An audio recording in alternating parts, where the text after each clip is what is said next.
Mesdames et messieurs, bonjour, merci de nous rejoindre. Tout de suite, l'essentiel de l'actualité développée dans votre édition du 12h. Le président de la République, Abdelmadjid Tebboune, a reçu hier l'ancien président de la République, Liamin Zerouel. L'audience s'est déroulée au siège de la présidence de la République. Dernier bilan de la Covid-19 en Algérie, 112 nouveaux cas confirmés de coronavirus, 129 guérisons et 10 décès ont été enregistrés durant les dernières 24 heures, selon le porte-parole du comité scientifique de suivi de l'évolution de la pandémie du coronavirus, Dr Jamel Fourar.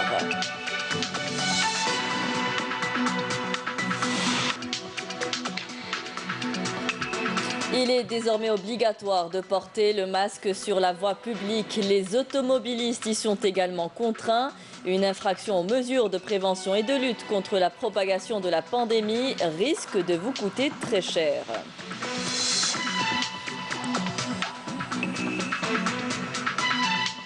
Des campagnes de sensibilisation au risque de noyade dans les barrages sont menées dans plusieurs wilayas du pays par la protection civile.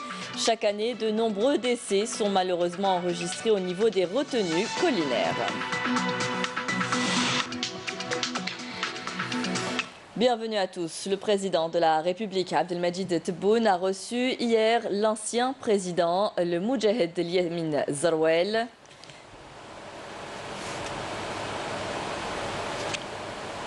L'audience s'est déroulée au siège de la présidence de la République.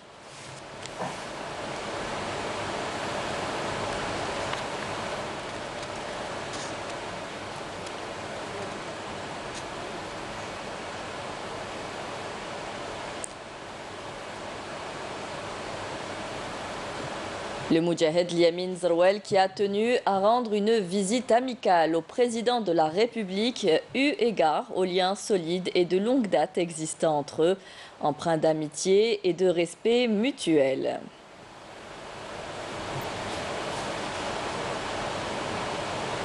L'ancien président Liamin Zerouel a affirmé avoir perçu chez le président de la République, Abdelmadjid Tebboune, une forte et solide volonté d'édifier un nouvel État rêvé par les valeureux chouhada.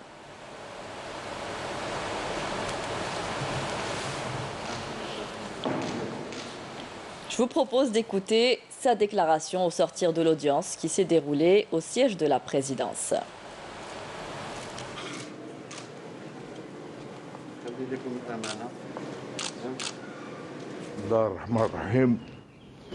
من الطبيعي أن أقوم بهذه الزيارة لسيادة الرئيس لأنني التمست منه منذ قام بحملته الانتخابية حتى اليوم الإرادة القوية والإرادة الصلبة لبناء الدولة الجزائرية جديدة. هذه الدولة اللي كانت حلم شهدائنا الأبرار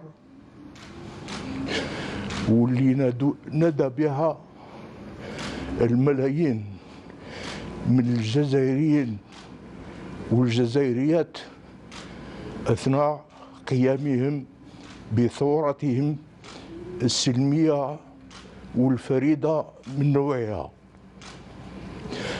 وأنا اليوم كمواطن أعتز كل يوم أكثر فأكثر بانتمائي لهذا الشعب العظيم. وشكرا.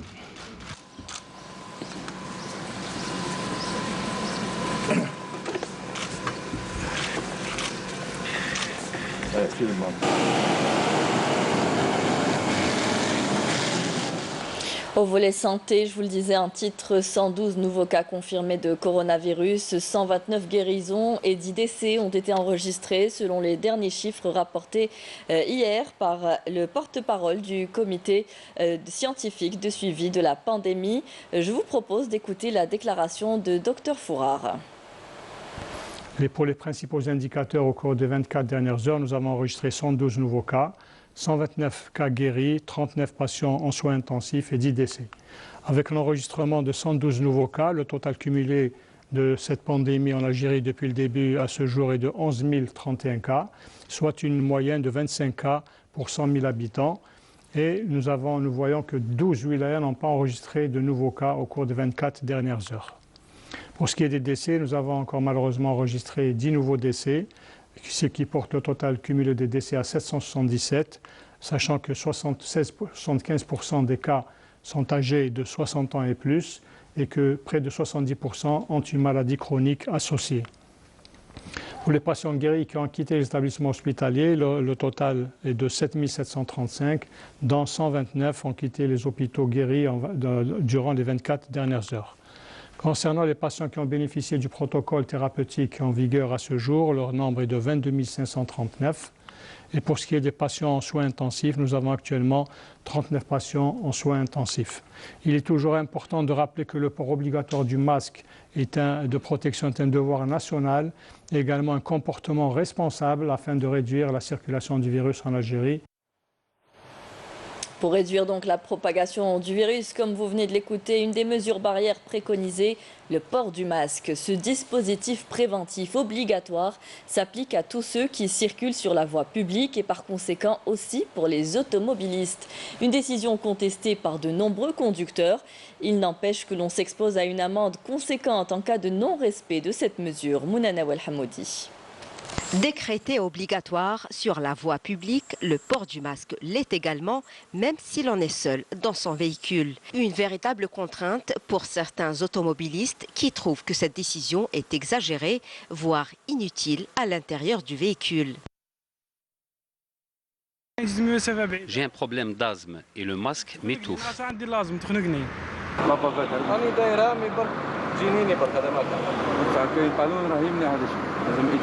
Vous savez que le port du masque est obligatoire et le non-respect de cette loi est passible d'une amende. Vous allez être dirigé vers la direction de la sûreté urbaine où un PV vous sera remis. C'est un truc obligatoire, mais dans le véhicule, ça dérange. Demi-mal. Mais je suis entièrement d'accord, c'est obligatoire. Même si certains sont convaincus de l'importance de cette mesure, le prix du masque reste toutefois une contrainte devant l'application de cette consigne.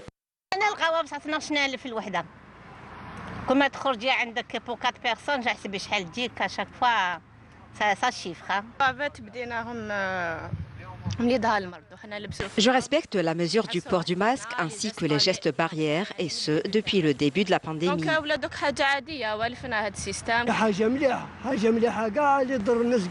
port du masque est une bonne chose. C'est le seul moyen de se protéger.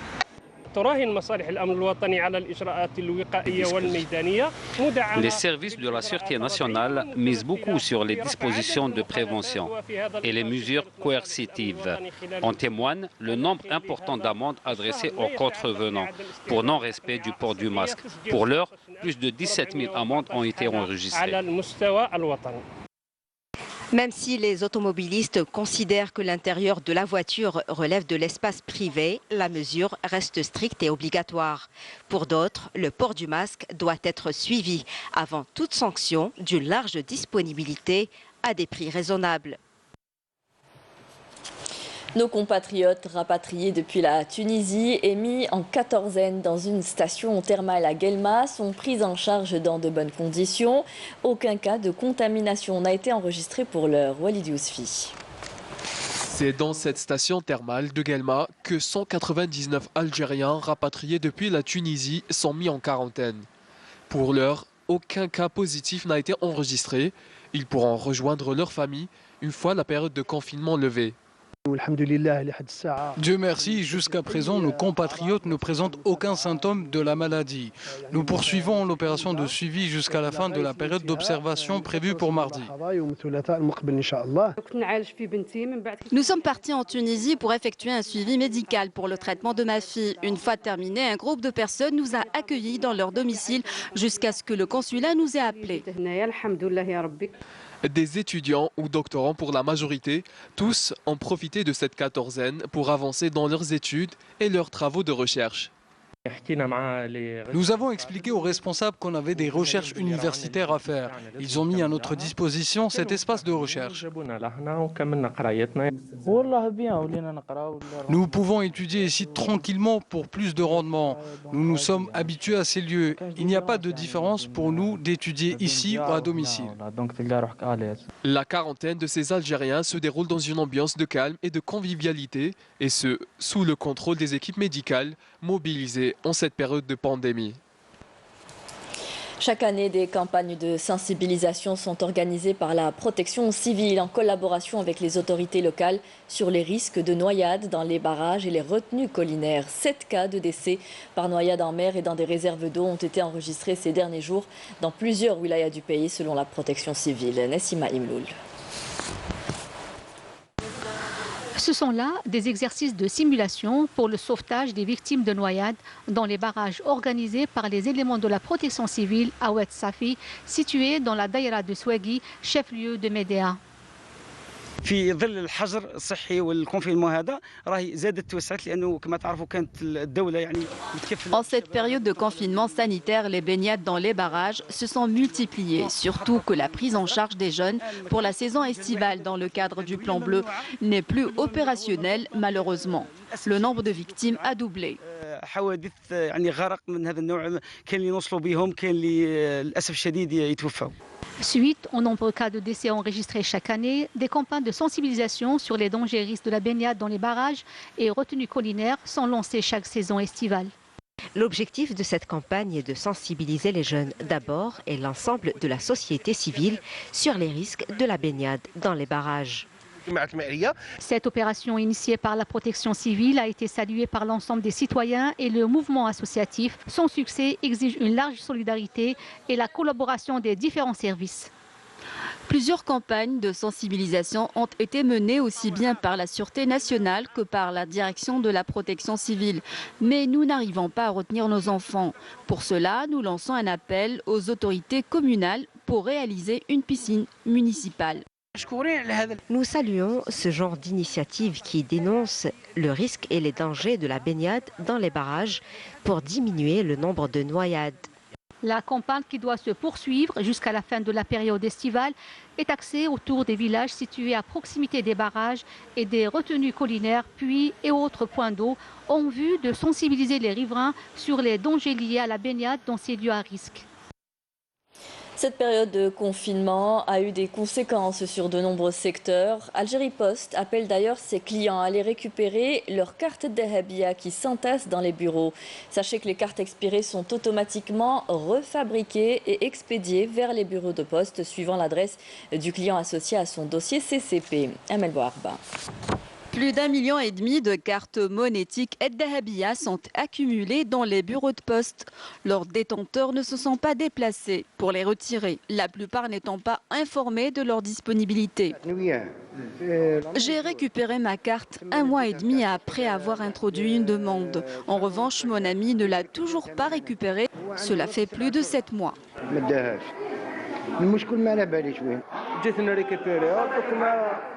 درنا لاشان قدامنا دوك ما باش اسكو ايوا جدا ولا مازال باسكو نورمالمون يبعثوا لك اس ام اس في التليفون ولا ما بدلت النيميرو تاعي نزيدو نقوموا باشعارات اخرى. Nous invitons nos clients à se rapprocher des bureaux de poste pour le retrait de leur carte Dahabia. Même s'ils ne peuvent pas se déplacer durant la semaine, ils peuvent le faire le jeudi et le samedi. Puisque nous sommes ouverts, nous tenons à signaler que ces cartes ont un délai de garde d'1 année. Cette situation est due entre autres à la difficulté d'envoyer des notifications aux clients d'Algérie Post pour les informer de la disponibilité de leur carte, en raison notamment du changement d'adresse ou de numéro de téléphone. Parmi les avantages de la carte Dahabia, le transfert d'argent de compte à compte, le relevé de compte, le rechargement des crédits du téléphone portable et le paiement des factures, de l'eau, de l'électricité et d'Internet. Il faut savoir que les cartes Dahabia expirées sont automatiquement refabriquées et expédiées vers les bureaux de poste suivant l'adresse du client associé au dossier CCP. Par ailleurs, depuis janvier dernier, les détenteurs de ces cartes peuvent aussi effectuer des opérations de paiement, régler leurs achats ou retirer leur argent sur l'ensemble des guichets et des distributeurs automatiques de billets. À l'étranger, la demande pétrolière connaîtra un rebond historique l'an prochain après la chute causée par la pandémie de Covid-19, mais sera limitée par la crise existentielle du secteur de l'aviation, a prévenu l'Agence internationale de l'énergie. Dans ses premières prévisions pour 2021, elle anticipe un bond inédit de près de 6 millions de barils par jour de la demande mondiale par rapport à 2020. Nous pourrions bien assister l'année prochaine à la plus grosse progression dans l'histoire du pétrole, a souligné le directeur exécutif de l'AIE. Il souligne toutefois que ces perspectives dépendent de la reprise économique, mais aussi de l'absence de seconde vague de contamination. Des prévisions conjuguées à l'espoir des investisseurs de voir les signataires de l'OPEP+ respecter leurs engagements qui ont fait rebondir les prix. Ils étaient ce matin en hausse. Le baril de Brent de la mer du Nord pour livraison en août valait un peu plus de $40 à Londres, en hausse d'1,5% par rapport à la clôture d'hier. Pyongyang a fait voler en éclats ce mardi le bureau de liaison intercoréen situé sur son territoire, a annoncé le gouvernement sud-coréen, faisant ainsi monter les tensions sur la péninsule après des semaines d'attaques verbales incessantes du nord contre le sud. Cette destruction survient après des menaces proférées ce week-end par Kim Yong-jong, la puissante sœur cadette du dirigeant nord-coréen Kim Jong-un. Dans peu de temps, l'inutile bureau de liaison entre le nord et le sud sera complètement détruit au cours d'une scène tragique, avait-elle mis en garde. Certains experts estiment que Pyongyang cherche à provoquer une crise avec Séoul au moment où les négociations sur le nucléaire avec Washington sont à l'arrêt. Retour en Algérie. Avec l'approche des grandes chaleurs, le risque des incendies de forêt s'accroît. Le massif forestier de Bouira étant particulièrement dense, des exercices de simulation sont menés par les brigades de la protection civile pour se préparer à intervenir dans les meilleures conditions. Ils disposent de moyens aériens et terrestres. Le reportage de Saïda Mayouf. Aérienne comme moyen de lutte contre les incendies de forêt vient à point nommé appuyer les moyens terrestres lorsque les unités d'intervention peinent à accéder à des zones escarpées et des chemins accidentés. Une coordination sans faille est alors opérée. C'est un terrain inaccessible. Dans ce cas-là, on intervient avec nos moyens aériens. Bon, dans ce exercice, on a dépêché 2 hélicoptères avec l'équipement d'extinction Bambi Bucket qui prend 1000 litres chaque hélicoptère. Et si la wilaya de Bouira, plus précisément commune de Haïzer, a été choisie pour abriter ces exercices de simulation de prévention contre les incendies de forêt, c'est notamment compte tenu de son massif forestier très dense et ses reliefs tourmentés. Cette campagne vise essentiellement à inculquer les principes de base de prévention pour éviter est-ce qu'on ait des situations où souvent chaque année malheureusement on enregistre beaucoup d'incendies, de départs de feu, mais également beaucoup de surfaces perdues en matière de feux de forêt. Et cette culture du risque que nous espérons que l'adhésion de nos concitoyens, surtout ceux qui habitent à proximité des forêts, parce que ce comportement positif est la seule garantie qu'on a pour qu'on ait moins d'incendies et surtout qu'on soit informé dans les délais qui nous permettent d'intervenir rapidement. Plus l'intervention est précoce, moins les dégâts sont importants. 3 grandes opérations de sensibilisation sont ciblées pour cette année. On a commencé par Tiaret pour protéger les surfaces agricoles avec la coopération de la mutuelle agricole. Aujourd'hui, c'est Bouira. Et la semaine prochaine, ce sera Biskra contre les incendies de palmiers. Cette année aussi, on a 2 hélicoptères en plus des 2 que nous avions auparavant. Face au risque d'incendie de forêt, les unités opérationnelles de la protection civile ont été instruites pour renforcer les actions de sensibilisation au profit des citoyens, touristes et randonneurs sur l'ensemble du territoire afin de prévenir certains comportements pouvant induire des départs de feu. C'est la fin de ce journal. Merci à vous tous de nous avoir prêté attention. Vous pouvez nous suivre sur les adresses qui s'affichent en bas de votre écran. Tout de suite, vous retrouverez Amel Laribi pour les prévisions météo. Très bonne journée à tous. Au revoir.